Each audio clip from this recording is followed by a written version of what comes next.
வணக்கம் நண்பர்களே. நம்முடைய மெடிசின் மினிஸ்ட்ரி சேனலுக்கு உங்களை அன்புடன் வரவேற்கிறேன். பொதுவாக மருந்துகள் என்றாலே கசக்கும் என்றுதான் நாம் நினைப்போம். ஆனால் இன்று நாம் பார்க்க போகும் மருந்து மிகவும் இனிப்பானது. ஆம், அதுதான் தேன். சுமார் 3000 ஆண்டுகளுக்கு முன்பே பைபிளில் சொல்லப்பட்ட ஒரு மருத்துவ வசனத்திற்கும் இன்றைய நவீன மருத்துவத்திற்கும் என்ன தொடர்பு? இதோ வியக்க வைக்கும் முழுமையான விளக்கம். நீதிமொழிகள் 16ஆம் அதிகாரம் 24வது வசனம் இப்படி சொல்கிறது: இனிய சொற்கள் தேன்கூடு போன்றவை, அவை ஆத்துமாவுக்கு மதுரமும் எலும்புகளுக்கு ஆரோக்கியமுமானவை. தேன் என்பது வெறும் சர்க்கரை அல்ல, அது ஒரு உயிர்காக்கும் மருந்து. முதலாவதாக, இது ஒரு இயற்கை கிருமி நாசினி, நேச்சுரல் ஆன்டிபயோட்டிக்.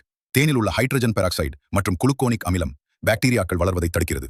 அதனால்தான் ஆறாத புண்கள் மற்றும் காயங்களுக்கு தேன் ஒரு சிறந்த களிம்பாக பயன்படுகிறது. அடுத்ததாக, இது செரிமான மண்டலத்தின் நண்பன். வயிற்றில் சுரக்கும் அதிகப்படியான அமிலத்தை சமன் செய்ய தேன் உதவுகிறது. நீங்கள் ஒரு ஆன்டாசிட் சிரப் குடித்தால் என்ன பலன் கிடைக்குமோ அதே பலனை ஒரு ஸ்பூன் தேன் கொடுக்கும். மேலும் இதில் உள்ள ஆன்டி ஆக்சிடென்ட்கள் நம் இதய ஆரோக்கியத்தை பாதுகாக்கிறது. வசனத்தில் ஏன் எலும்புகளுக்கு ஆரோக்கியம் என்று சொல்லப்பட்டிருக்கிறது? இங்கேதான் அறிவியலும் ஆன்மீகமும் இணைகின்றன. நாம் அன்பான சொற்களை பேசும்போது நம் மூளையில் எண்டோர்பின்கள் சுரக்கின்றன.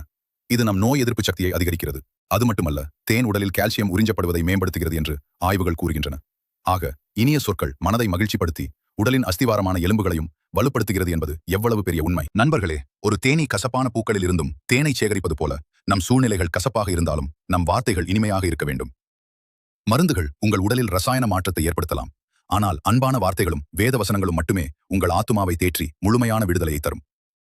மருந்துகளை கொடுக்கும் நாம் அன்பையும் சேர்த்து பகிர்வோம். இந்த தகவல் உங்கள் ஆத்துமாவுக்கு மதுரமாக இருந்திருக்கும் என்று நம்புகிறேன். இதுபோன்ற மருத்துவ மற்றும் தேவ வார்த்தைக்கு தொடர்ந்து இணைந்திருங்கள். இது உங்கள் மெடிசின் மினிஸ்ட்ரி. நன்றி. மீண்டும் சந்திப்போம்.